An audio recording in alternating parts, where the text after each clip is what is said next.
That's right, folks. It's the least suicidal time of the week. The return of the One Piece Virgin Eggheads Book Club podcast, covering volume 68 of One Piece, chapters 668 through 678. And folks, I'm not alone here. I'm joined, as always, by your vice captain of the measly crew. It's Aggie V. Rodriguez! And when you bring me out, can you introduce me as Joker? What? Oh, we did not even mention Joker one time last week because it was a passing fancy, but now the grand reveal. Aggie, who is Joker? Well, that is the allegedly, from what I've heard in this volume, the one and only Don Quixote do Flamingo, warlord of the seas. And I gotta say, at this point, has there been any warlord that was ever having any loyalty? Like, was this just a terrible idea from the very beginning? These seem like people that they should have not ever been given this rank. It's like informant, except much worse. You think the government was foolish to hire criminals and trust them? I mean, they could have put, like, at least some kind of extortion into play, maybe. You know, if we have, like, informants and stuff in the modern day, it's like, okay, hey, you're about to get, 100 life sentences or the death sentence or whatever, so we need you to work for us now, and then we're going to just have you be our employee. That goes for gang members, black hat hackers of, many stories over the years where guys will hack into mainframes and all this stuff, and they could look at these huge prison sentences, but they say, hey, actually, you're smarter than we are because you hacked us, so work for us instead, you're good to go. They just don't seem to have really any mechanisms in play here at the world government to keep these people in line. They just immediately have no loyalty. They only seek to undermine them at every single turn from every single thing we've ever seen. Well, I don't know. I think Doflamingo has been valuable to the government. He showed up to Marineford. He fought their side of the war. He fucking cut Ors Jr.'s leg off, like one of the biggest enemies of the world government at the time. And really, reading this volume, I'm more disgusted with Virgo, a disgusting pirate who is just undercover in the Navy, lying about these children being killed when they're on Epstein Island. And Virgo's working under Doflamingo, of course, but what about Joker made you think, oh, he betrayed the government so much? Like, what did Doflamingo do that was so bad? Well, I guess, to be honest, maybe it is, from that this speculation available here that perhaps it is to the world government's ends that they don't really mind covering up some missing children. It's probably better if they have a horrible thing happen to cover it up than to acknowledge it, if our reality is any way to have an approximate estimation of that. But it's, for me, I guess when you mention it, he does play it the smartest, I think, because we have here Trafalgar Law. He's basically like, hey, you know what, I'm over here, I took the title of warlord. Or even Blackbeard also, you could say, played it intelligently. These people who they're not necessarily needing to be like, even Boa Hancock, hey, I'm going to paralyze and petrify your entire fleet. We're just like off the rip, whatever. I'm just going to be totally defiant. These guys are playing their role a little bit, and we have people like Virgo who are willing to do this deep cover for even longer than CP9, 15 years of just flat, bold-faced lying, playing a role in order to achieve greater ends. I might even tie into a little bit of the Trash Rats that we had recorded recently, where we're talking about it was the Is It Kino, where people are planning things like lifetimes in advance just for one particular goal. I mean, I guess it is commendable. It's hard to comprehend for me. Not exactly something I could probably put myself in their shoes up for, but it's... well, if the rumors are to be believed, sometimes somebody in a position of authority, they find a child who they can groom, not sexually, but politically. And maybe the guy who shot at Trump out in Butler was, maybe from a young age, the CIA or FBI or whoever the fuck, I don't know the details, got into his head. And maybe it's similar with Virgo. Maybe Doflamingo was like this sick puppeteer on this young man, but we don't know the whole backstory yet. Anything's possible.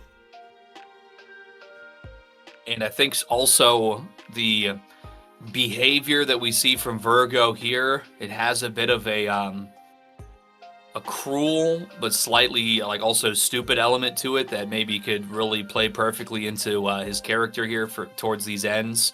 Like he's got he had the, I couldn't say if he had the most perfectly manipulatable persona right off the bat, but somebody who is angry, violent, and also dull is like the perfect person to inject your own ideas into as a soldier, some kind of construct of sorts, you might say, and have them go forward and do your bidding.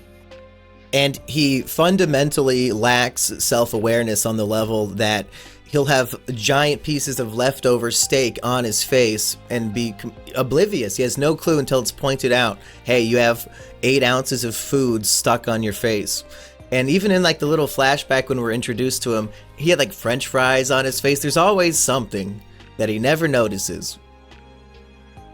Yeah, when I first saw his character, I'm like, okay, it looked like it could be like a chin rest or something, like for like a violin. You know, maybe this is going to be like we did the members only movie review with the Grand Fiddler and his ability to summon beasts with his fiddle. So maybe this is going to be like another canonical sort of reference of that. But no, yeah, Moto or what's her name? Mocha, Metro, Miss Birdwoman is what I'll call her. The angel herself. Oh, the harpy. Oh, yeah, that's a tough one. What is her name? Beloved character, Harpy Lady. Fuck. Mocha was the name of the giant girl who was like, oh no, Nami, Usopp, I was wrong. Help. Because it's a 5-letter name that starts with M. I never wrote it down. But in any case, she does. It's Melfi from The Sopranos, Dr. Melfi. I'll look it up while you're talking. Yeah, she points out, did you have burgers earlier? Monet! Monet! Man. See, I should know that, you know, my teacher in school, Mrs. Bloomy, an eccentric elderly woman. The Mrs. Blue you? Blue me. No, Blume. It should have been Blume, perhaps. She would sing Frank Sinatra in class, and she had like a bunch of Monet paintings all over because she was of the arts. She was the only good teacher I ever had in my entire life, so she gets some credit for that, and also reminds me of Monet, but I should know better. I guess since Monet was a man's name in that instance, last name, but still referring to a man, doesn't really click for me, but I'll try to remember. A black girl named Monet on Big Brother, but I don't remember which season. 10, was it? Was the one we were watching with Rachel, right? Oh, 12, okay. 12, yeah. Good. I didn't want to say 8, because that'd be extra racist. I think a black lady on that season got pissed and threw her microphone in the hot tub, and they kicked her out. And then I confused her for every other black character they had in like the first 15 seasons. They started switching it up in the HD era, but...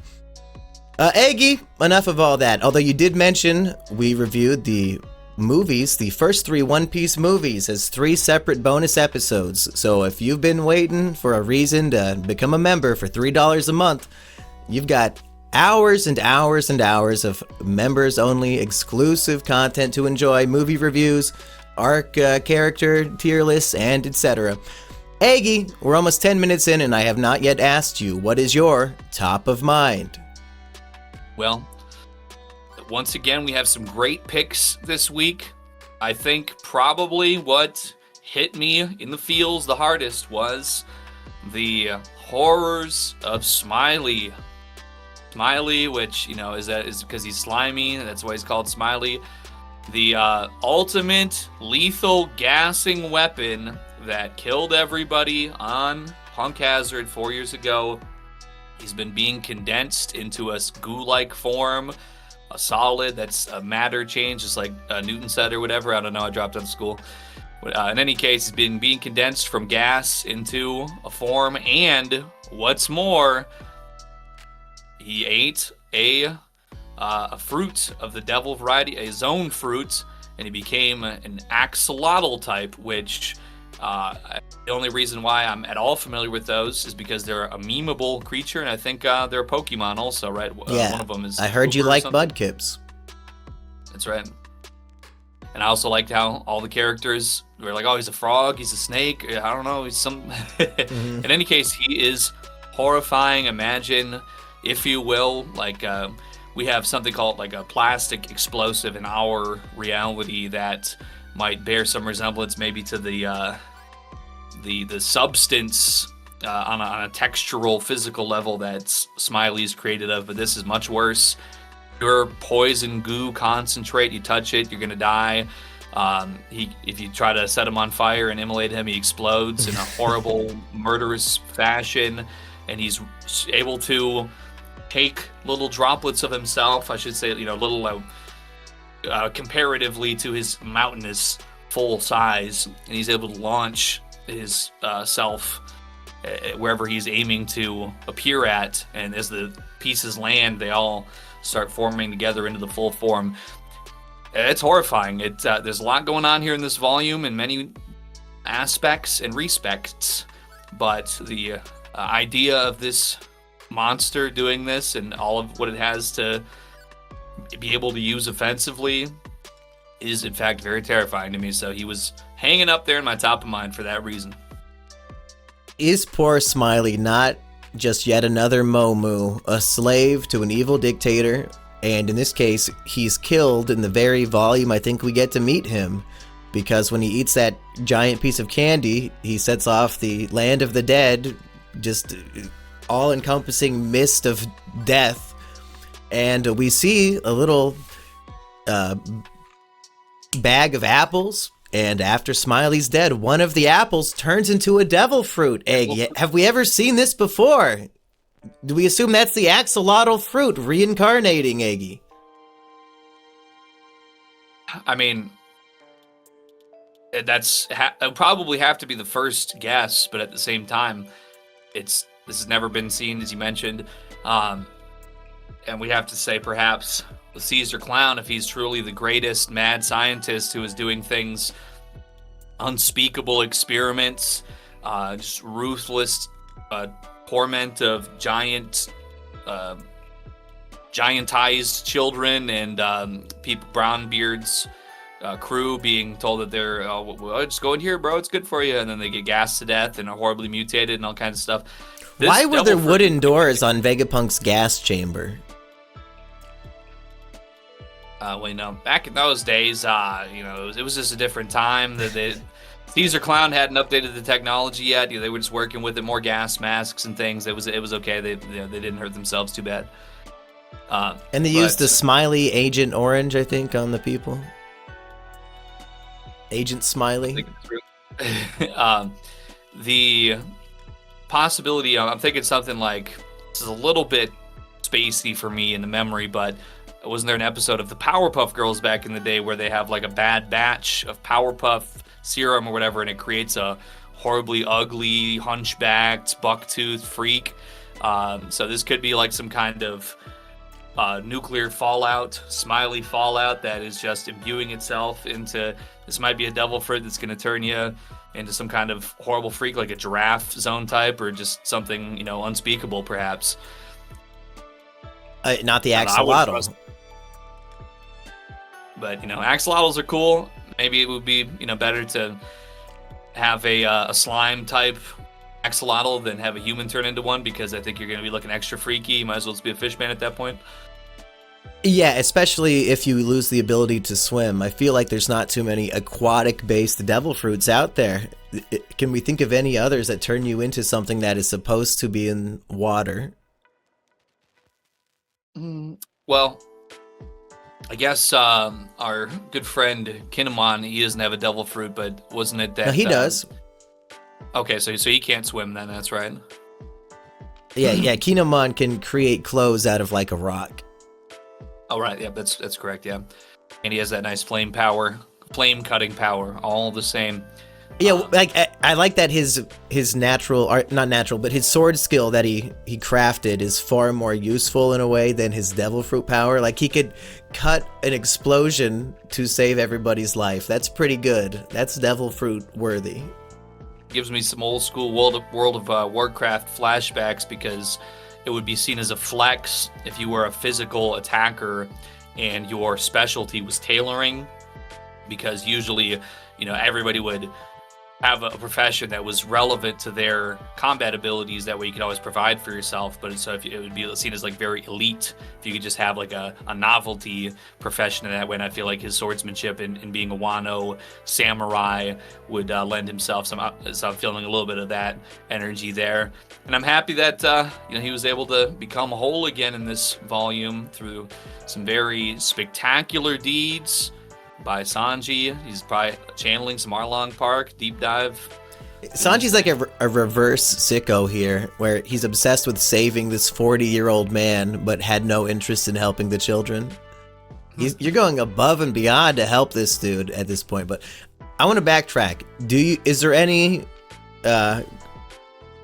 to the comparison of Smiley and Momu, or is he just a terrifying creature to you? Did you have any empathy for this poor monster that doesn't probably mean to hurt anybody? He doesn't know that he's made of horrible goo. I think what makes the differentiation for me is at one point we see, I think it's one of Brownbeard's men that comes into contact physically, or it might have been a Marine, I forget exactly, but one of those two, a grunt, comes into contact with Smiley in a physical manner, and he is essentially like pulled in and instantly like completely consumed by horrible poison death. So if Momu was like some kind of tree frog or Black Widow or something, where if you like made contact with Momu, you'd instantly die, that would maybe make me think a little bit differently about maybe how I'd approach Momu. Like, hey, got some cuteness, but absolutely a lethal monster that needs to be, fired into. Go meet Eneru. You're getting fired out into the moon somewhere. We don't need you here. Well, if you're anybody other than the monster trio, Momu is a deadly weapon meant to protect Arlong Park. It's just that to Luffy, he's nothing. That's, very fair. But I am going to be prejudiced. Smiley's inherently gassing and poisonous nature. Just like, the way that I, am sometimes poisonous and gassy myself. I understand it's just sometimes you don't want to be around that. Yeah. It's no hard feelings. Me, Eggy, Magellan, Smiley, we all have gaseous natures. I thought we would, Caesar Clown as well. Sure, row. Or whatever the fuck he says. I didn't even look it up. Yeah, I still haven't. Maybe that's what I'll do tonight. Having some company, maybe I'll put on just a random episode in this particular arc so I could get a knowledge of what he's sounding like, because he's still around, so I better know. And I will say, Jerry Jules' best voice is Jimmy Kudo in Detective Conan Case Closed. So if you hear the Caesar Clown voice and think Mumkey loves that, well, he's switching it up a little bit for the clown, but he still sounds buttery smooth, silky smooth, delicious, man. Here's my top of mind, Eggy. Our favorite cover story, Decks of the World, has come to an end. And that's the general idea, but I guess we could discuss the ending point we get here. But people were shitting on this cover story, Eggy, saying it's the most boringest, most unnecessary one. And I feel like it was genuinely our favorite. We get updates with Gaimon with his girlfriend. We get Tangent returns to his family. He gets to hug his grandchildren. We get to see Ganbei hanging out with Chimney, who's been promoted at her job, living the best life, an 8-year-old slave to capitalism.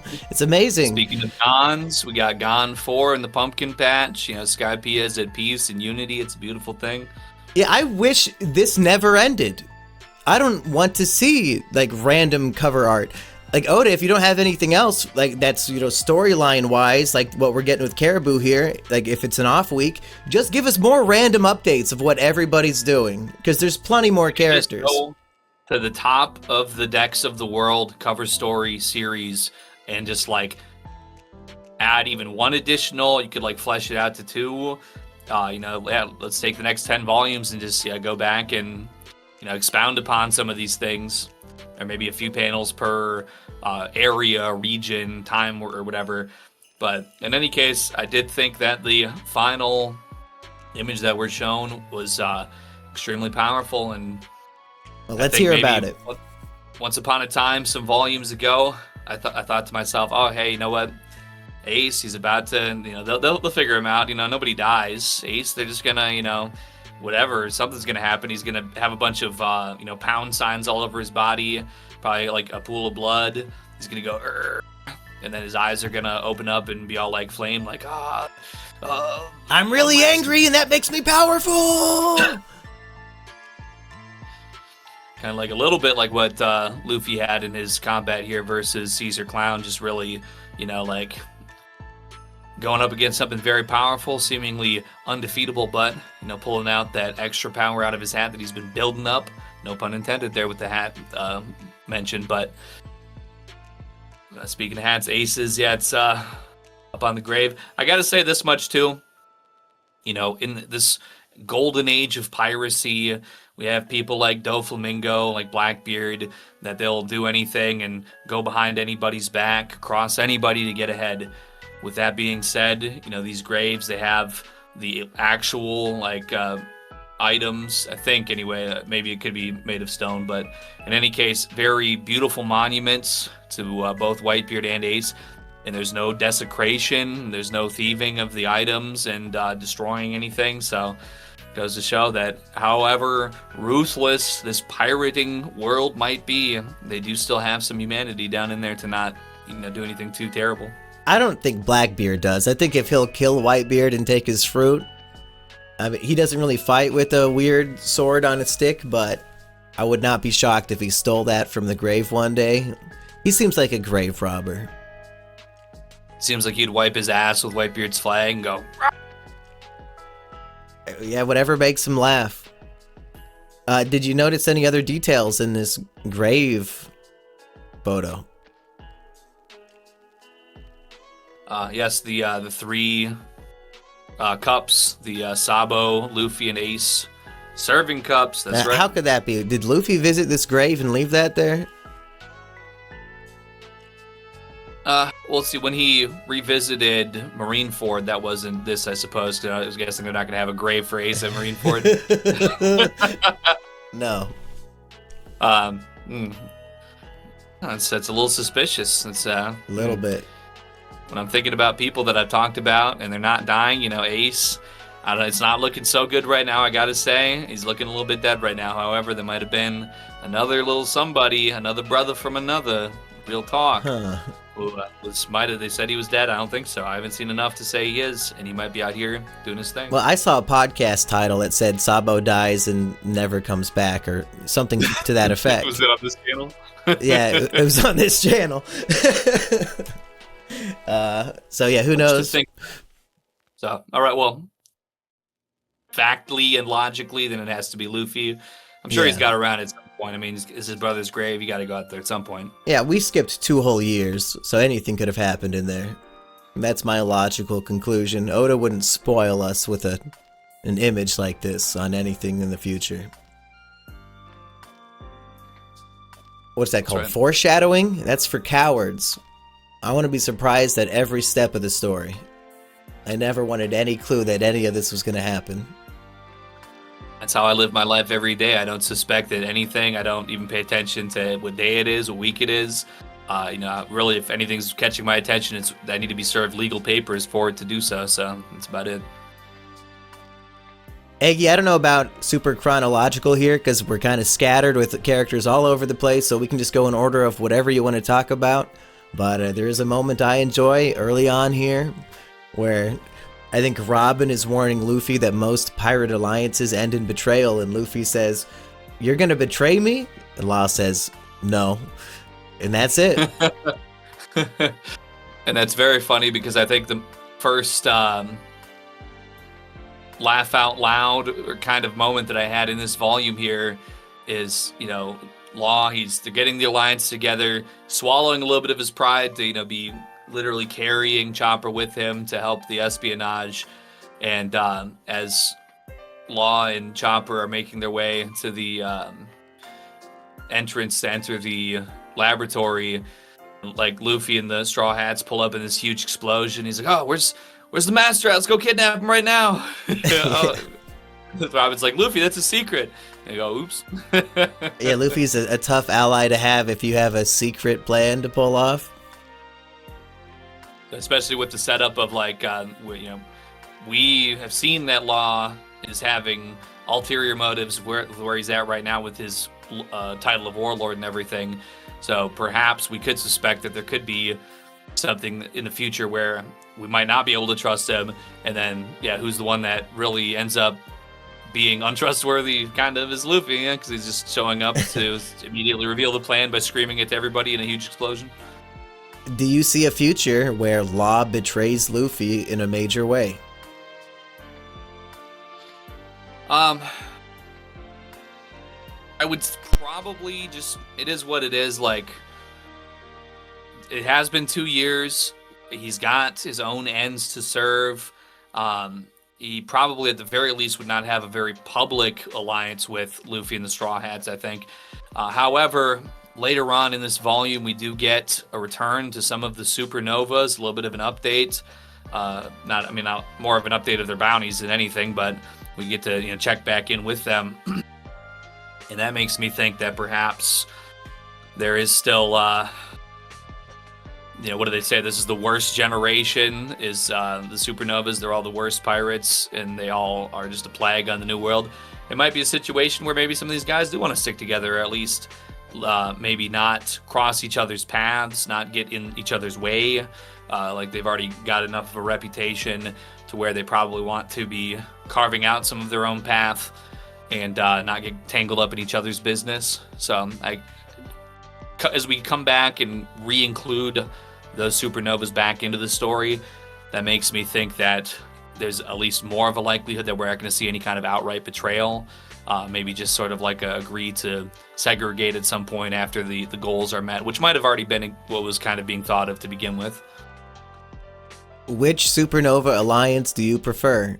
Luffy, Law, and Zoro, or Kid Hawkins, Apu, and Killer? Well, after we get the height reveals, Oda here is saying that Killer's 6'4". I think Kid was like 6'8" or something. I think Hawkins was roughly in there somewhere, like in the 6-something range. So now that I know that all these guys are big and strong and powerful, I kind of feel like I want to kind of side with the Luffy alliance a little bit more, because I don't think Luffy's no 6'5". I'm just saying, we need some representation of a brother who's really getting it out the mud, really getting it out the rubber, like with all these guys. They're already have their names, they have their crews, they got this reputation, they're large and in charge. I'm going for my underdogs, Are we hoping for an arc where these two alliances clash? Well, hoping for it.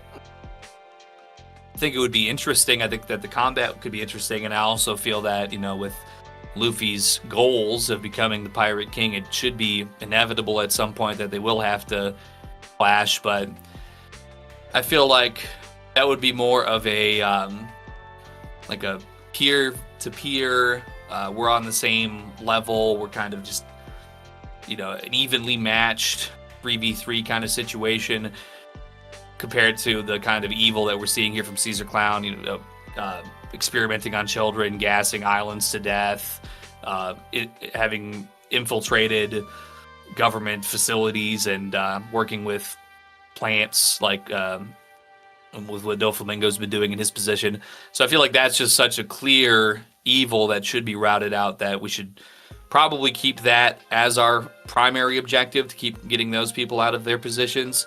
If I recall, the reason why Captain Kidd has a higher bounty than Luffy is that he attacks civilians who make fun of him, I guess, who make fun of his dream or something, but he's not afraid to attack and possibly kill what I assume is innocent people. It's not as bad as creating the greatest nuclear Holocaust weapon in history like Caesar dreams to do, but Kid's no good. He's watching the fucking whatever this TV channel is. What are they watching? Caesar, so it seems like, once again, not to have too many parallels to a recent Izukino, but he's developed this, military grade murderous weapon, and he's kind of shopping it around to any interested parties. Like, hey, look how I'm about to kill all these people with this one button. I wish we had a black market channel where we could just see all the weapons for sale, and like a live experiment of people being turned into ash. Well, in a much less severe way, they used to have Alpha Bay back in the day. They would be posting up some some weaponry on there, but no exhibitions though, because that would be some sicko stuff. But they did have some good weed. Shout out to that, but they're gone now. In any case, it would certainly be interesting. Yeah, there probably is some kind of channel out there in some backwater, direct connection, fucking CC camera feed somewhere, but. Well, Eggy's got the Onion browser ready. We got Tor all set up, so send us the link. Sarin gas, they're using that in subways and Palestinian hospitals, I think. So there's probably some feed out there somewhere. Uh-oh. But I hate sickos even more than I love black market weaponry, to be honest. Well, Eggy, where do we want to go next in this volume? I'm going to mostly leave it up to you, I think. So we be here as Law and Chopper. They want to make an arrival at the laboratory, start getting that figured out, and have their alliance with Team Luffy. We have Team Luffy with Nami, Sanji, Chopper, Luffy, and Zoro, right? Or is By the end of this, everybody's in the same room, so I'm not too. That's why I didn't want to get to the nitty gritty, because it's all these fucking groups colliding and, That's fair. So they're making their way back. They just had fought the Cool Brothers last volume, handled that situation. I don't think they did. We were given a fake fucking. This is the biggest bullshit I could think of in recent One Piece history. We just see Brook, Sanji, and Zoro down on the ground like they were defeated in this epic battle, and we don't know what happened, and now we have to wait an entire week for the next volume to see the result. And what happened? They fell off a cliff. They got hit with sleeping gas, fell off a cliff, and then the Cool Brothers just assumed they're dead. And that seems to be the Eddie Cool Brothers' whole thing. They have this great reputation, but then every mission they go on, they just assume the person is dead and leave. And the person's never fucking dead. Brownbeard is just fine and can sprint a marathon from poisonous gas. So you didn't fucking kill him. Yeah, and I guess it's the idea that you could just make them fall asleep and maybe they freeze to death. It's not such a terrible idea, maybe on paper. They tried to make them fall onto spikes, and then Zoro just cut the spikes in half. And they, good enough. Mm-hmm. Useless motherfuckers.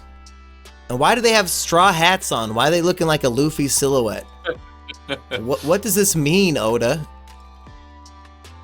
I think it's supposed to be maybe some kind of safari hat, but maybe back in Punk Hazard's pre-Akainu versus Aokiji days, maybe it was a little more hospitable to that sort of dress before it became a maelstrom of awful elemental torture. But I think that's part of their thing, is that they're always in the distance. They're just kind of moseying around the entire island, so they're kind of like roamers. And so in theory maybe they'd have that on as a protection from the elements, but it shouldn't really do anything, because obviously the elements are much worse than what a hat can do anything about. So I hate the Eddie Cool Brothers. That's my point. Yeah, they definitely. Caesar Clown seems like he's got some pretty good deep ties. He's working with Law. He's working with Virgo. So these are guys that have some rank.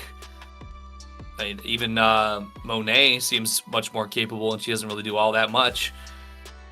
So, yeah, he might be better off if he just got rid of these guys. But maybe they're just pesky. And do they get killed in this Land of the Dead? Do we ever hear about them again? Maybe they are gone. That'd be nice. Just no more Yeti Cool Brothers to worry about. Zoro is not technically defeated by them. Because they end up, as everybody's being gassed, many people do die. I don't think we specifically see them die, but we do see, this breach of the laboratory, which is then patched up in order to prevent the people inside from being gassed. And I don't think there's any acknowledgement of the Eddie brothers, the Cool Brothers, being in this facility whatsoever. So presumably they're dead. And I mean, maybe a long time coming, to be honest. It is what it is, 4 years. Should we talk about the Kinemon stuff since we started on that earlier? And we have Sanji still in Nami's body. Everybody else has been switched back except for Sanji and Nami. And he's going to put Nami's body really to the test. And I've got some questions about Haki here, right? Because he's able to use like his observation Haki while in Nami's body. So the Haki, what is Haki a Japanese term for? Like determination or the heart, whatever the hell it's supposed to be. I guess that translates through your soul rather than your physical strength of your body. But I'm wondering, can he not use this armament Haki to protect the body from the cold? Because he keeps bitching about how cold it is. But if armament Haki can protect you from, like, you know, a fire attack and stuff, can Sanji not do that here? I thought he was capable, but maybe not. Well, I feel like in some aspect, even if it's not explicitly being stated to be used, you know, as he dives in as Nami and goes, oh, like cold is not even the word. I mean, it has to be like terribly freezing to the point where the average person probably would immediately be succumbing to a horrible like hypothermia for being in here, and especially diving down to these depths that he is exerting to go down to. I think that, yeah, even if it's not being explicitly stated as like being activated, I think there just has to be some inherent amount of elemental defense that is within him or within Nami. maybe he can activate himself in herself, but however it's being activated, I think that even without it being stated, it's there. Before this, they see the slime coming towards them. And Brooke says he read a book about a slime where it attacks women and it only dissolves their clothes away. And Sanji and Kinemon both ask if they could borrow the book. Which I don't know if Brooke brought any books with him when he moved on to the ship. I think that was called Monster Girl Quest. I think I played that back in like 2013, 2014. Real Kino game right there. I think the timeline might track that Brooke might have had a copy of the source material whenever this was created. So I like we get more detail. I mean, it's basically explained in previous volumes, but with Law's power, how when Kinemon's torso is being chewed up by a shark, his head, which is, you know, possibly miles away, is coughing up blood. So I like that we're seeing it, no matter how far apart your body parts are, they're functioning as if they're all still together. And that's why people's hearts can be removed, and Virgo could just squeeze it to have power over Law. So Law's power is just very well thought out and cool, and very fun for a story. And very well named as the OP fruit. And previously, they're able to determine that Kinemon's torso must be in some kind of body of cold water, because he's like, oh, I'm just feeling this watery feeling on my chest and my torso right now. So that's helpful. You know, it's fortunate that he kind of gets that information out, because the poison from Smiley is coming into contact with the water, and it's sort of like how if somebody would be bleeding into water, you know, it creates like this clouding effect of the proteins in the blood, right? To have like a blood cloud that would attract a shark or whatever. But this is just like a saturation of this particular body of ocean water that has been created due to the circumstances around the Aokiji and Akainu fight. It was mentioned, I think, in the last volume. So by him having that gives them the inclination and the, you know, they know the position that they need to go find that water again.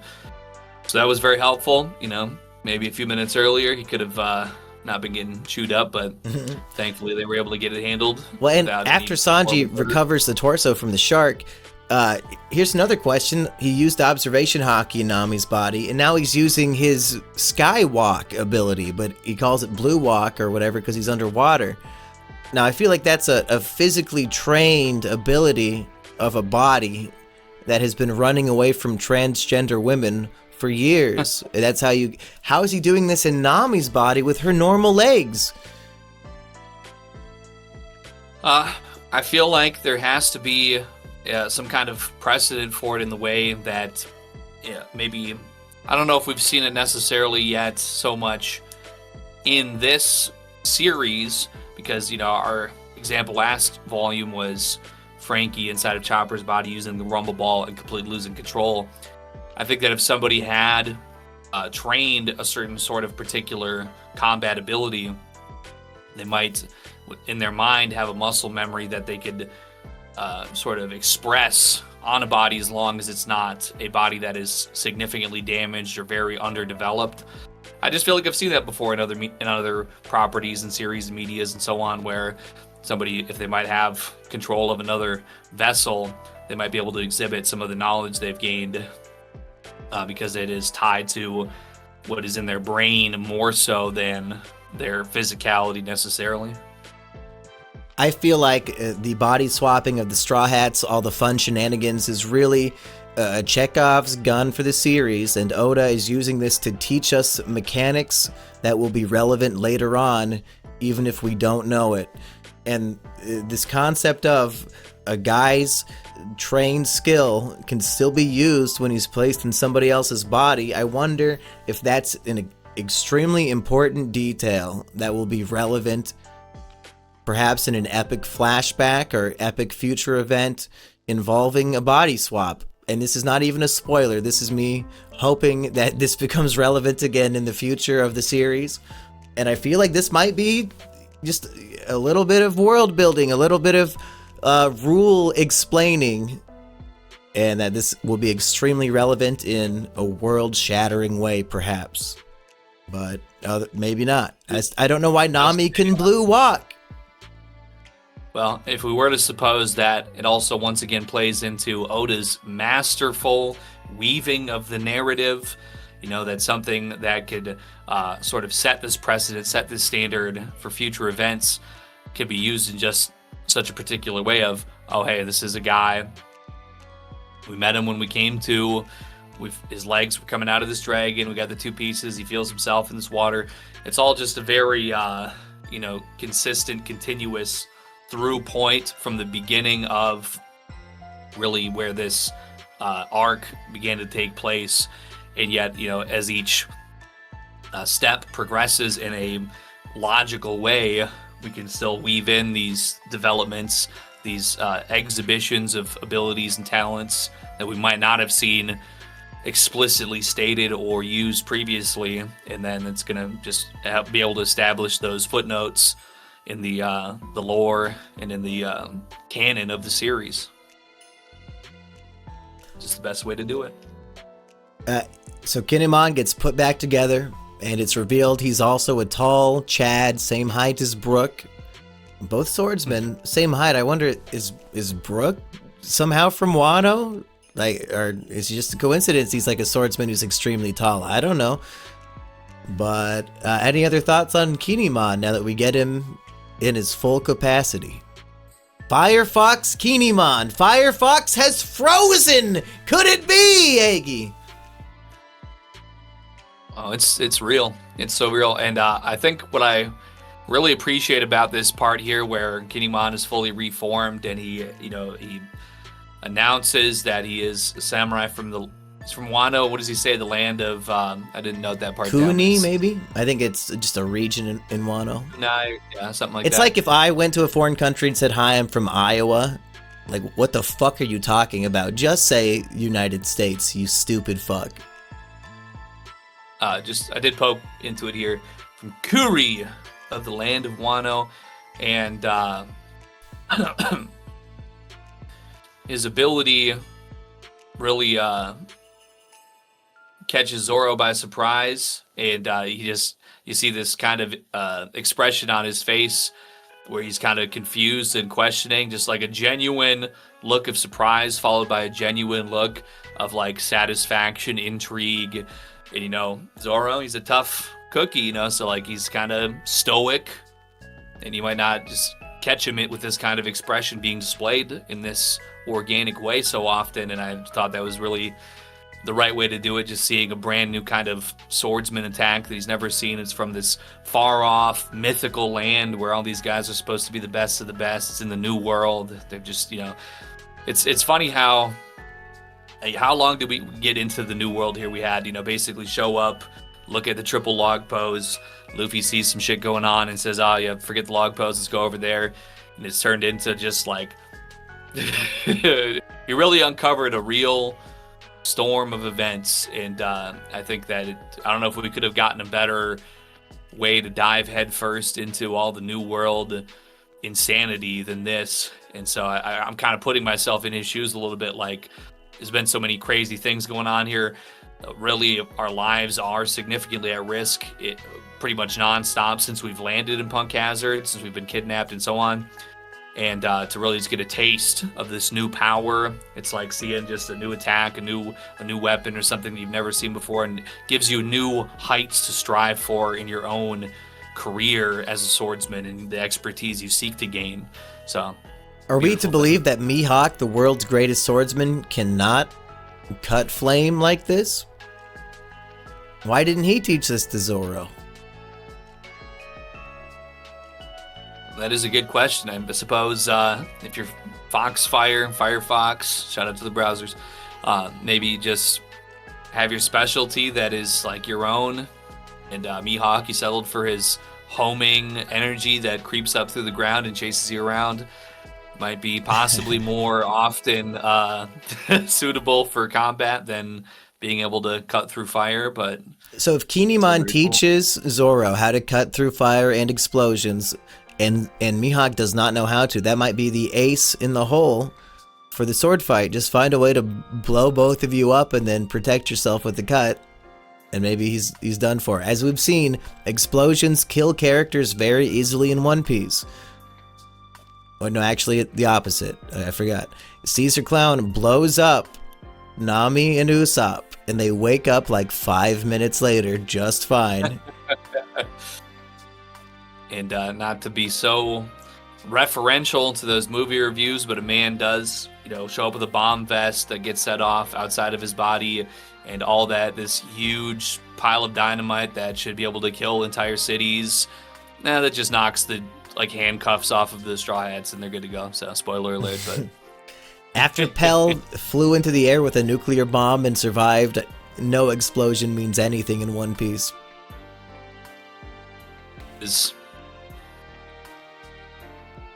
That's how I feel about it. That's just.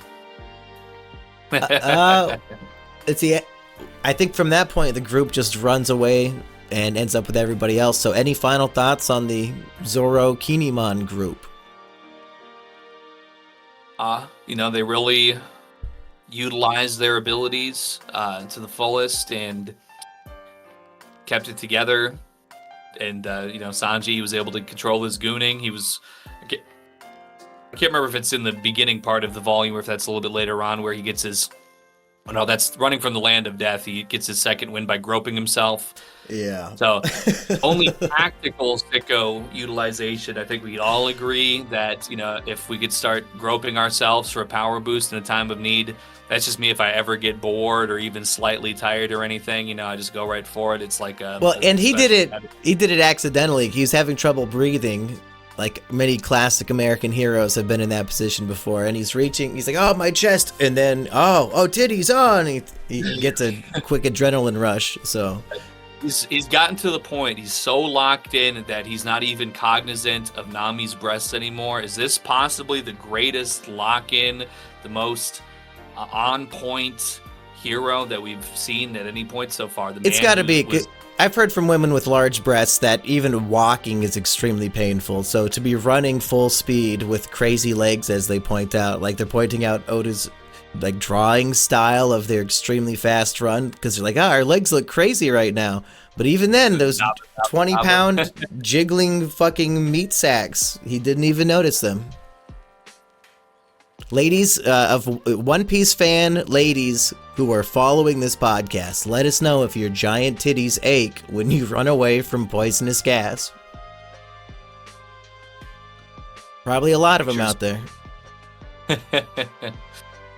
And male fans with giant titties, I guess, let us know as well. Probably got a few more of those. I've had people look at me and say, yours are bigger than my wife's. So, it is what it is. We've all been there before. And yours aren't that big. So that's kind of like his wife needs to work on some things. I've got a complimentary build for my weight. I got kind of like a large rib cage or whatever. So if I was more pencil mode, my shit would be looking crazy. But it's make it work to a degree. But speaking of people that look crazy, we do get a little bit of an intermission here to tab back out over to the world of the missing children in the new world. They're getting pulled up on by a wonderful hero of the military. He looks like he's got a lily pad fused into his head. He might have eaten the axolotl fruit himself. G5's Commodore Yari Sugi. And he's got some kind of like cyborg, platinum-looking legs, but his head does look freakish. I don't know if that's supposed to be hair or what that is. But he's out here. He's saying, hey, don't worry about it. Trust the plan. We would never, ever do anything that would be against the citizens. You always need to trust us, and we would never cover up anything. So just like in our reality, I completely agree. Yeah, what did Oda know back in, 2000, I don't know, 11, whenever he's writing this shit? What did he know? Government's telling people, oh, you're missing children, they're dead, they're not on any island being raped. Us government officials are covering it up. But he was right on the money. And also how he says things like, we've done 10,000 searches, like just some completely unbelievably high number that, everybody's going to obviously know could never possibly be factually, logically correct. It's like Trump talking about his economic numbers. Oh. Show me where gas is $1.50, Aggie. I implore you. That's just what I hear people say. Time machine. When my favorite hero of all time, Obama, was president, that was, but it was also $4 at one point, so it is what it is.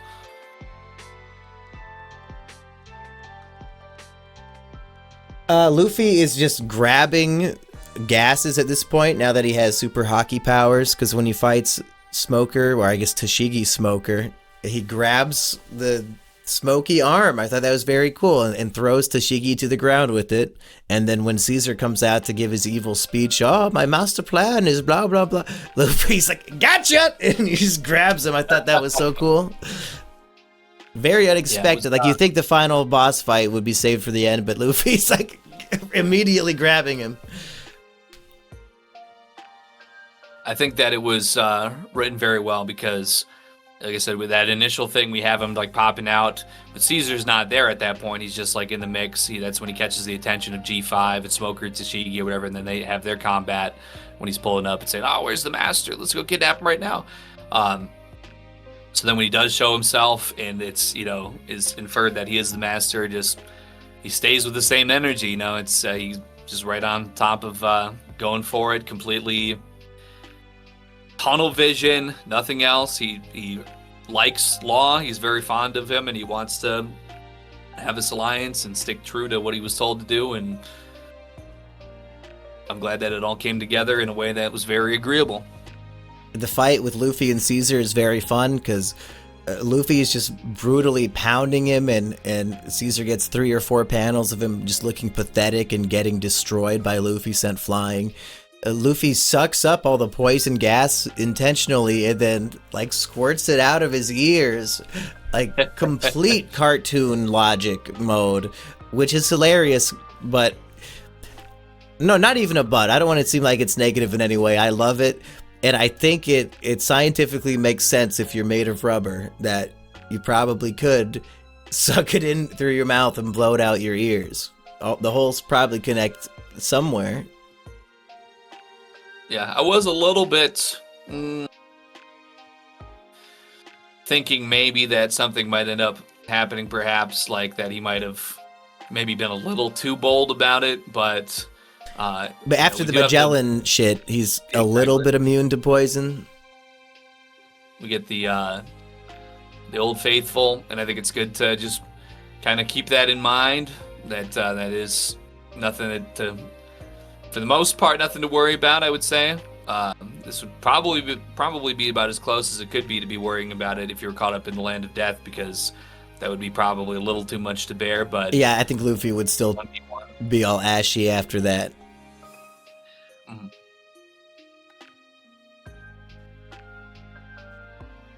But Caesar, he defeats Luffy in the end because he just takes away his oxygen, which I probably would have gone for that immediately.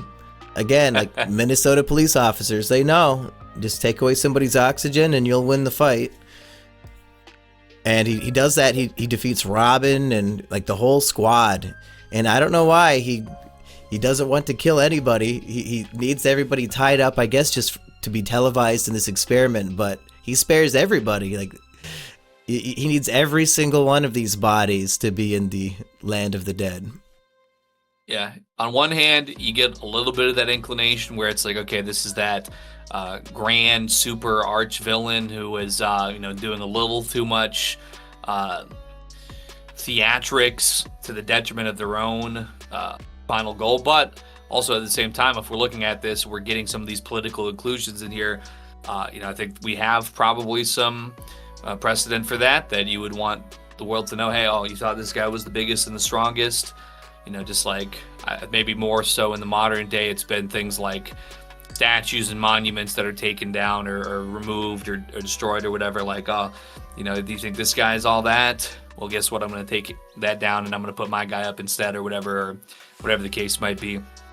But it's sort of, a power move to establish your rank and your place in this new world. But also I think it's that he's looking to profit perhaps from this weapon that he has, and maybe if he shows the kinds of things that he's been able to do, the kind of hostages that he's been able to take and their power level, that might say to people, oh shit, this guy's not playing around, this is some real stuff right here. Because if they had to see him fight with castanets and be saying shoo, that might not inspire the kind of world shaking terror that he's looking for, compared to capturing everybody and then gassing the entire country to death.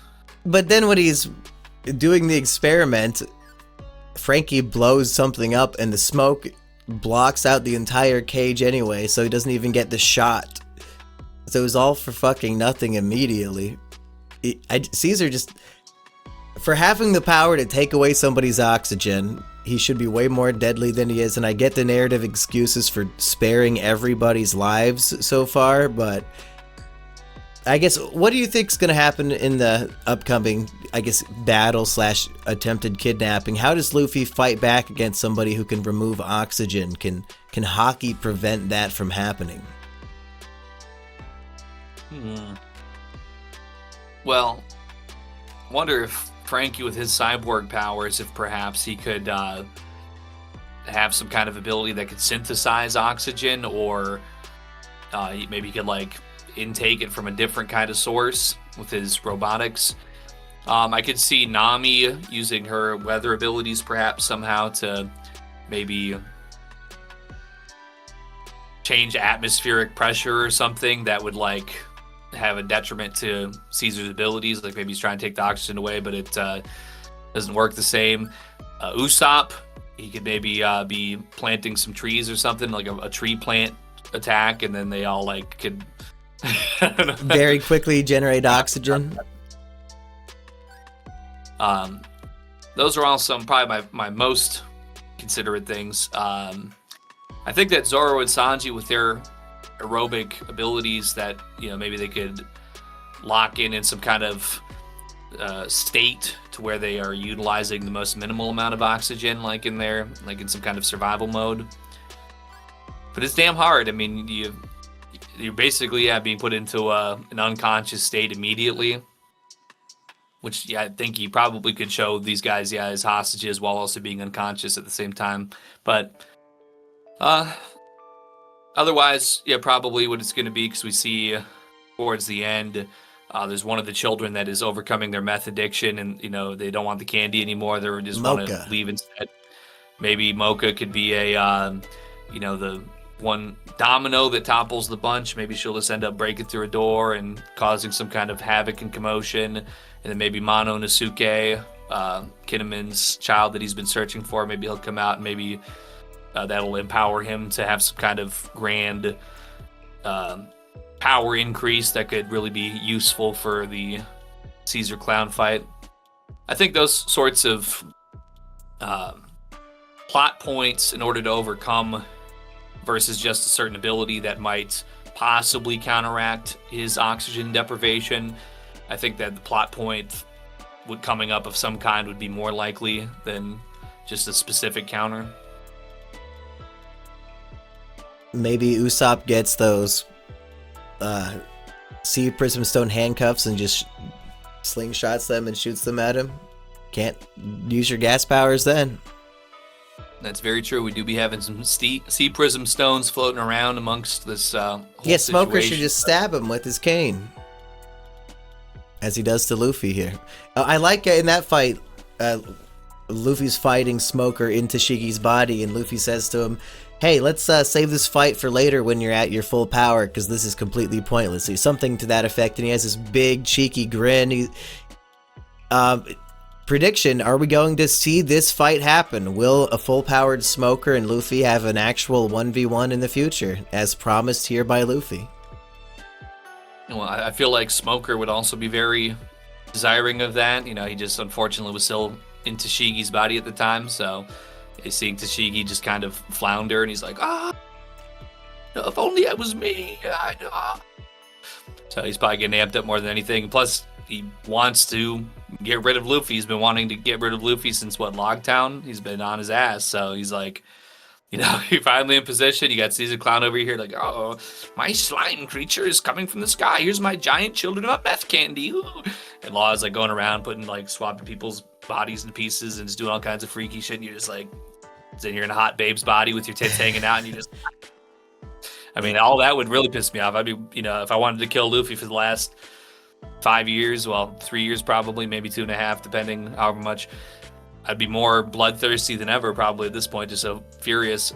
Understanding that we're in a situation where we have to make certain moves, tactically speaking, in order to overcome the current hurdles, but he does not seem at all the type to forget, so I think that he is probably harboring further and further animosity as a consequence of everything that's happening right now. I might have brought this up 55 volumes ago, but it bears asking again. Eggy, are you familiar with Zuko and Avatar? I believe you did ask that before, and I still am not. Okay. Yeah, because Zuko, he's a government guy obsessed with catching this seafaring, a world-faring pirate in a way, Aang, the Avatar. And it's like, the arc is he going to catch him and have this epic 1v1 or ultimately join his side and be his friend? And I'm wondering, will Smoker ever get his animosity-fueled 1v1, or will he eventually join Luffy's side against something before he gets the opportunity? Well, I feel like where it's at right now, where we're having Virgo and his long-time deep state affiliations with Doflamingo. In these ranks, we have the guy who I mentioned before, Freak Face Metal Legs, that's like SpongeBob but different, covering up for all this child abduction. Which there's a quote I wanted to read from that. If you keep complaining about this, I'll have you executed and set your town on fire for obstruction of government work. If you bring up that I might be lying about the 10,000 searches, we will kill you. That's Israel, man. This is 100% fucking Israel. Oda's not being subtle anymore. And also, Virgo says at a point here, Caesar says to him, can't you keep the reins firm? I broke out in a cold sweat when I saw Smoker was here. And he says, he's a wild dog. There's no controlling him. So I think that sets, not that we even needed him to say that, to know that, what Smoker's temperament is, and that he's not afraid to go against the grain for what he needs to do, or to reach the ends of justice that he seeks. But it goes to show that, these people are basically only in this group, or whatever you want to say, this group G5, really out of name only. None of them are probably particularly agreeing with each other. They're just the most volatile group that needs to just be kind of condoned in their own way. So I think that he certainly has grounds to end up breaking out of G5 and going against them, because we see that they're obviously not on the level. And maybe if his directive is so strong and persistent and he's not changing up like the rest of these people are, I think we could see him definitely either splitting rank with the Navy, perhaps not necessarily to join up with Luffy against them, but maybe he would end up there eventually, perhaps. Well, time and time again, we find Luffy and Smoker on the same side against a far greater evil. And maybe after having so many adventures where they're collaborating and saving children and nations together, maybe Smoker will realize, oh, Luffy's not like a bad guy, not worth my time to spend all my effort pursuing somebody who's not doing anything all that wrong. I mean, I guess he's like ditching checks at restaurants and leaving IOUs and stuff, but when you're up against Caesar Clowns, maybe lay off a Luffy. I do like the contrast there, like the idea that Caesar Clown's is over here, like with this horrible government laboratory abducting children, the government's covering it up, he's doing horrible gassing, and Smoker's just like sailing along, intercepting Luffy's transponder snail communication, like, that motherfucker owes Grandpa $5 for the ramen, I'm fucking sick of it. And he's punching down the table, he's chewing on his cigars as like the most awful atrocities are just going on his watch. But and that motherfucker tried to save his brother in a war. What a piece of shit! Like, why are you so mad, Smoker? What did Luffy do to you? You'd think, I mean, and it's not like if he wasn't having cigars, okay, he's having a nicotine withdrawal, he's aggro, okay, but he's never not smoking. Like, even when he was tied up, was he still smoking? It's just, yeah, I mean, so you would think that he would be chill all the time, but it just doesn't help at all. Is it time to talk about the brand new cover story series featuring Caribou? Oda wasted no time. Usually there's like 2 or 3 blank volumes with no stories to tell, but I guess he was excited after 50 volumes of Decks of the World. What do we make of Caribou's new adventure, Aggie? Well, yeah, I'm glad we ended up touching back in with him, because I was wondering what was going on with him. But even more so than him coming back in, I mean, just the beautiful justice of 677, the Jinbei Fishman karate swipe, just punk. And I mean, I'm sorry, Caribou, but he's just, I hate to judge people based on their looks, but this mofo is the freakiest looking freak that I've ever seen possibly in my entire life, and I've looked in the mirror my whole life, so that's really saying something. He gets a good old-fashioned wallop, and he's got a tooth missing, his tongue is going all out, his whole jaw is looks like Power Slap HD and slowed down that I see posted on social media websites. It's a beautiful thing, all wrapped up by Jinbei, and he's being escorted out of the country, and that's the last we see. Should we be concerned for Jinbei? Because Caribou gave us the detail that for some reason his crew and brother survived what should have been instant death earlier at the beginning of Fishman Island arc. Are they waiting nearby to save their brother from Jinbei here? I think what would be funny is if they end up coming into contact with those guys, and really they're so dishonorable and disloyal that Jinbei just like gets them jobs working at like Big Mama's Sweets factory or something like that, and they like take that as like a peace offering. And Caribou's, maybe he could do that. Maybe he could like soak up all the corn syrup in one of the rooms and go like dump it into the vat in the next room or something like that. They're gonna make him an indentured servant for his crimes. That might be an interesting development. For Caribou to be the main character of this cover story, it's very intriguing, because Caribou, he was spying on Robin and King Neptune. He knows about Shirahoshi being an ancient weapon, and he says, I want to tell a certain someone about this. Is this cover story going to show us who this certain someone is? And then we'll have a whole new dark implications of, oh, this person knows about Shirahoshi? Uh-oh. Yeah, I wonder how they would weave that in to the canon in the story, because we had like the cover story of Eneru on the moon, for instance, and yeah, maybe I could see the final volume might be him like motioning and having some little speech bubbles coming up with like Shirahoshi's face and like King Neptune's face or something like that in front of a big silhouette. But it seems like a bit out there right now, maybe just for where we're at in the story. And I do have sometimes a less than optimal capability of really thinking ahead strongly, but I just don't know if I could really put into my mind what unknown entity would be being communicated with to these ends. He's got somebody in mind, of course, but is this somebody that's a heavy hitter, a real power player in the new world, or is it just maybe his superior for his petty crimes that he was doing? Now, he had a sizable bounty, so he's not a total small fry, but still, could just be somebody who's more powerful, but not like this wouldn't be a total world-changing event for this to be put on there. But what I guess one way I could see it being tied back into the canon is we know that possibly Big Mom is about to be opening an IED when she's looking for her payment for her stolen food. So maybe if that's like a trigger for conflict at Fishman Island, that might present an opportunity for Caribou, if he does bring intelligence to his superiors or whoever he's thinking of, that might provide a fracture where that individual could inject themselves for that benefit. So you mentioned Big Mom, and that reminded me of a prediction you made last week. Who does Law want to form an alliance to take down? You were saying, well, Big Mom would make sense narratively because we've been building up to that.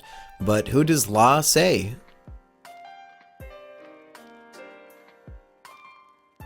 Did he say? I don't know if I remember him saying. We don't get the text bubble. We just see his mouth open. Oda did it again. It could be Big Mom. It could be fucking any of them. Why is he doing this to us? Well, now with the inclusion of the Caribou cover story, I think we're adding in another layer of where I think it makes sense. I'm going to keep on staying on the Big Mom, the big hype train. Chugga, chugga, chugga, chugga, chugga. Could Caribou be one of Big Mom's children? Well, he looks like he's the spawn of something that would have sex with a giant, like Jabba the Hutt's sugar golem creature. So I've seen some dudes out here that look like, it looks like they were spawned of somebody inseminating a crystal meth, and like it somehow turned into a human being. That's kind of what he looks like, and I think that's also the kind of human that would lay up with a Big Mama. So, yeah. So it's possible. And I think we have that trope throughout things like Futurama, for instance, where we have like Mom being the head of this corporation and having the doting sons. And I think that I could see Caribou and his brother kind of fitting that sort of doting son kind of archetype, maybe, perhaps. Was it revealed in the movie Bender's Big Game or Bender's Game that the most retarded of Mom's sons is actually the professor's child? I'm a little spotty on it. I think they had a fling for sure at some point. I think that's been maybe. Yeah, I think there was some like Game of Thrones like blood family reveal in that. That was like the whole gimmick of that horrible movie. God, those first two Futurama movies, Eggy, so Kino. What happened? I remember being on 4chan the day that they leaked the DVD rip or whatever of the first Futurama movie. That was so good. They thought. The time travel, they thought through so well to make a good story. But continue. I keep cutting you off because I'm so happy. They had the Family Guy movie with time traveling Stewie. That's also good. They leaked that onto a Kazaa. So it probably was on BitTorrent on 4chan also. But they had like the Rapid Share board way back in the day, the Media Fire board or whatever, where you could get shit real easy. Good times, but I can remember watching it on summer vacation on my parents' computer with loading it up in like fucking Nero DVD ripper or something to like load the disc image so I could watch it that way. Good times. Watch Stewie at the pool offering marzipan to a fellow child. That's right. The height of comedy. Any other thoughts? Yeah, go ahead. With Caribou and his, we've seen how he is spineless, right? And he's very manipulative. And I feel like that's kind of mama boy activities, like the way he's been presenting himself. He's not really standing on real business. He's flip-floppy and flimsy, and he's got that kind of character to him. So another thing I'm putting out there that makes me feel like there's something there with that. So Eggy is predicting a future 2v2, Luffy and Law versus Big Mom and Caribou. Pure Kino, I want 3 full volumes of the fight with no cutting away to what fucking Usopp's doing. I don't care. Just the fight. And it better at least be an OVA. That was one of the SBSs, I think, in the first chapter, perhaps. I went to go look it up. Oda talking about... Movie Z? Yeah, Film Z. Okay, so actually it was working it into Film Z about Usopp's Pop Green's attack. And but he's actually saying that Usopp has a garden on the Thousand Sunny to where he's able to get more ammunition grown in that particular kind of way. So, you know where we're at film-wise for where we're at in the story right now, more or less. And it'll be nice. We'll catch up to that in the future here. And in the SBS, he does say, I will show this in the official manga at some point. Maybe I'm wrong. I don't remember Usopp ever tending to his Pop Green garden on the ship. Maybe there's like some panels where he does it that just don't spring to mind. But couldn't you have done that in the beginning of this arc? Just one panel of Usopp tending to his garden as opposed to whatever dumb other shit you had him doing before? Some generic garbage, I assume. I mean, yeah, and also cover stories that are not in the actual cover story series, like we have in 676, some sort of like flying in teacups through space, wearing like royal stuff and drinking and all this. They could do something like that as well as being like showing them on the Thousand Sunny and doing some of their things. Nami like picking a tangerine. He's like pulling up some bulbs or something. Sanji's like flipping a pan. Chopper could be reading a book. So, yeah, it's all in the realm of possibility to just drop a little something in there. But speaking of SBS answers, we talked about this with Rusty on a recent Is It Kino about a Nicolas Cage Charlie Kirk movie, but it bears repeating. Oda says Sanji was based on the actor Steve Buscemi, and our dear friend Rusty Cage was also based on actor Steve Buscemi. So when we do our abridged series of One Piece that we keep teasing, and we'll definitely put in the time and effort to make really funny and good one day, should Rusty Cage be the voice of Sanji? I would certainly like him to be involved. You know, I think the more the merrier. And he's a professional voice-using gentleman. He's singing them songs. He's doing his thing. I think that an inclusion of him would be beneficial and welcomed. He's not going to want to do it, and it's going to be like pulling teeth. So Sanji might have very few lines in our series. Maybe 1 line per episode. He could be like Ferb and Phineas and Ferb. He could be like, he's just so brain broken by beautiful women that most of his dialogue is just like humming. I can just pull that from any podcast where we talk about trans people, so there's plenty of Rusty dialogue to steal.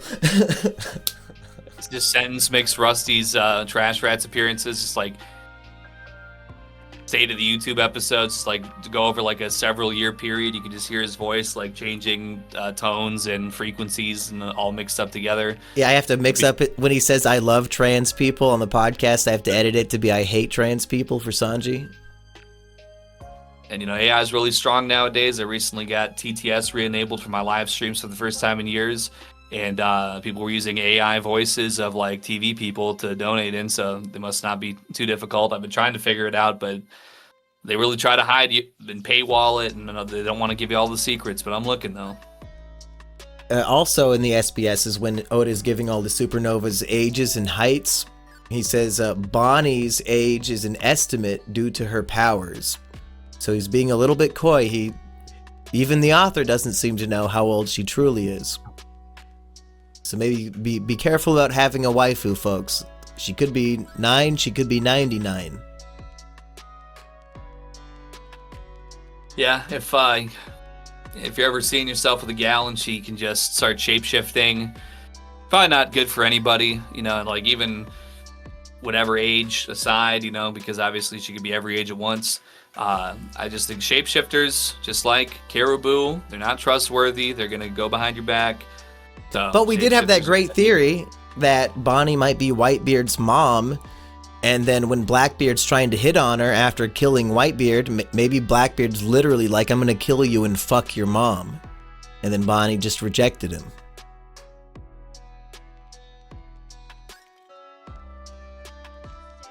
That is true, and her power, we might not know her age, but it certainly, by not knowing, that doesn't keep any of that out of the realm of possibility as being canon in the story, so we're keeping that on board. Officer, her devil fruit made her 22.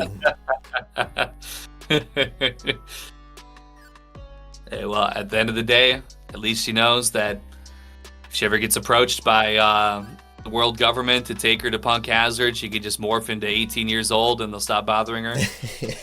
Why didn't the girls on Epstein's Island think of that? Just morph into 18.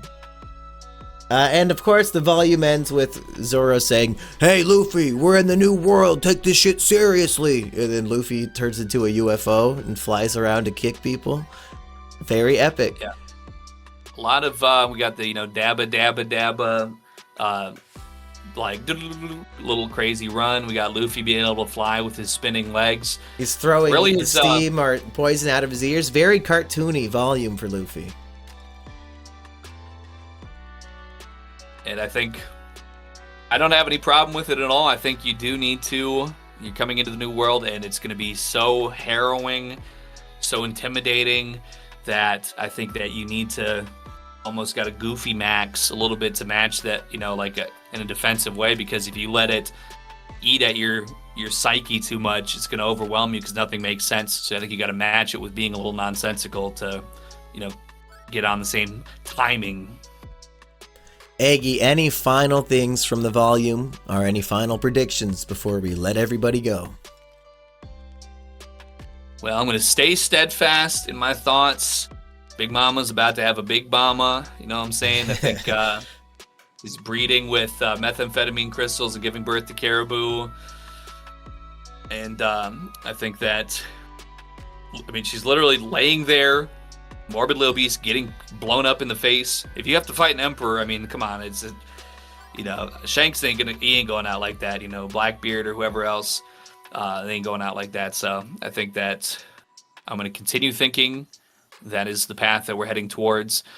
But I'm hoping maybe in the next volume, maybe we'll get a little reunion with the Supernovas. If they're out here watching this happen, it seems like that is getting them amped up to get out there and see what's going on. Maybe we'll get locked in. You think Kid might pull up on Punk Hazard to help out? He might at least want to steal some of the intelligence that's going on if it's something to benefit himself, but seemed like it was, giving him a little pep in his step, and he was interested. So, but then his face always kind of looks like that, like. So I don't know. Maybe it's hard to read him. Okay, how are you liking Punk Hazard so far? Is it better than Fishman Island? I did like Fishman Island. It had some of those. Like I said, there was some real thought-provoking material there. It tugged at your heartstrings a little bit with the political assassinations and the, the whole arc and everything like that. But I feel like Punk Hazard's been very intense, a little unpredictable. Once, we're still with the child abduction and the medical and the scientific experiments and drug dependency, stuff like that. The whole sequence of panels where we have Caesar Clown basically trying to, say, oh, no, those people that don't want you to take this candy, they're so bad and evil, you need to kill them right now. Come in, on some Pied Piper stuff.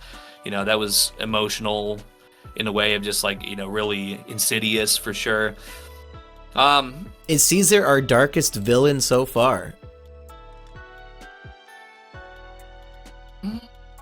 I mean, just the fact that he already did what he did 4 years ago.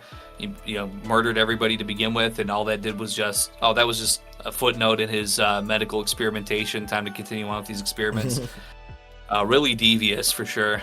And I think just the additional volatility and unpredictable thing that we're getting in Punk Hazard and in the new world so far, I think it's giving it a little bit of edge over Fishman Island for me right now. Fishman Island obviously was highly anticipated and did have a lot of unique elements as well that we're not getting out on the surface world. But Punk Hazard might just be outdoing it still a little bit right now, I think, as it stands. I think the anime onlys might dislike Punk Hazard for all of the running, and even in the manga, there's a lot of characters running, but in the anime, it's 1,000 times worse. You probably get a good 90 full minutes of just the characters running, which you think would be impossible, realistically. Yeah, but it happens. Very boring to watch, I assume, but in the manga, hey, you can get through all the running scenes pretty quick. And I think that it kind of gives it a little bit more of a grander scale too for, if I want to give it a little devil's advocate, a little silver lining, because for instance, like where we ran through Arctic before, we've been in Drum Kingdom, the climbing was very intense, but just like running through from the jackalopes or whatever those rabbit things were called that I'm forgetting because it's been a while. Lupins or something? Lupins, like that had its intensity, but I feel like the way that the cold and the trekking has been presented on Punk Hazard, it feels, other than the climbing from Drum Island, the general traversing, I feel like, is a little more intense here, a little more weighted and poignant to kind of drive it in. So, a little devil's advocate. We probably don't need it, but for what it's worth. Every opinion is worthwhile on this show, Aggie, unless you're a woman. We just want to hear about how heavy your titties are when you go for a run, so make sure you post those comments. Any other comments people should post if they listen to this all the way through, Aggie, before we say goodbye? Well, just like we're going to embody what Luffy does at the end here. He says, "Da-ha-ha, onward!" And we are onward to volume 69, the superior meme number out of all meme numbers that start with 6. Wow, in volume 69, will we finally meet fan favorite character Momonosuke? God, I hope so. I think, we got Homeboy Samurai. He's fully fledged. We're in the mix. Luffy's over here doing his UFO attack, clearing a path. I think it's got to be going on. If there's enough filler in volume 69 to not have him reached yet, I think that might be a point against it. I'm not going to lie. Aggie, anything you want to plug?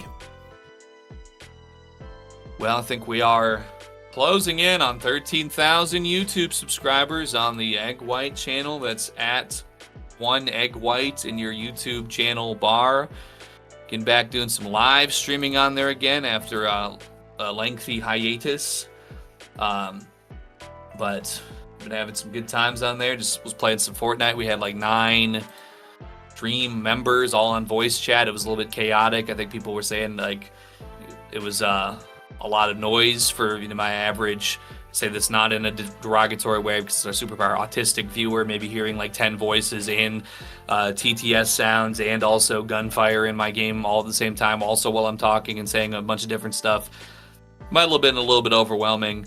Might possibly look to figure out how to control that in the future moving forward. But we're back though, all the same. So 1 Egg White on YouTube. You'll see my cartoon picture on there. Smash that subscribe button.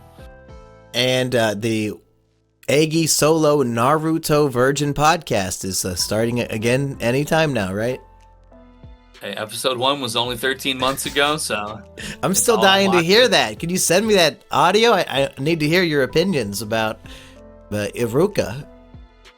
I mean, yeah, I bet if I went back and listened over it again now, it probably sounds a little bit elementary. I think, over the last year of doing my thing here, it's allowed me a little bit more of a wider grasp of how to critique and review certain things, or maybe I would agree with it still. I guess, to be honest, I don't think I've listened to it for about an entire year since I just edited it. Maybe it was you at your peak and you've only gotten worse. I think there are certainly arguments that could be made in that regard. Eggy yes. peaked in late 2024. I don't think anybody could say that. But hey, we'll see you next week for volume 69. Yeah, the original meme number, folks. Peace, people. One Piece, people.